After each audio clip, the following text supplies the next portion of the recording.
এইটা আমাদের একটা স্পেশাল মেশিন, যেটা বিভিন্ন ভেষজ উপাদান থেকে পাউডার করার জন্য, ড্রাই প্রোডাক্ট থেকে পাউডার করার জন্য। এটা হলো বেলের ড্রাই করা, স্লাইস করা আছে। এটা হলো বিটরুট, এবং এটা হলো হর্তকি, এটা রোজেলা, এটা খেজুরের বিচি ড্রাই করা। এটা হলো বহেরা বহেরা, এটা হলো আমরা যেটা বলি আস্ত, এটা হলো ভাঙা। এই প্রোডাক্টগুলো আমরা এই মেশিনে এখন এইমাত্র আমরা ড্রাই পাউডার করলাম, পাউডার দেখাচ্ছি এখন। এই হলো আমাদের ফিনিশ প্রোডাক্ট।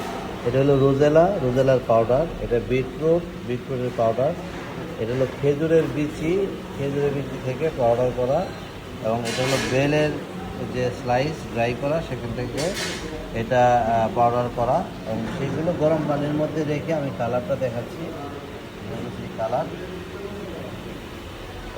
এই প্রোডাক্ট আমরা এইমাত্র এগুলো ড্রাই প্রোডাক্টগুলো পাউডার করলাম, পাউডার করে এখন টেস্ট করব।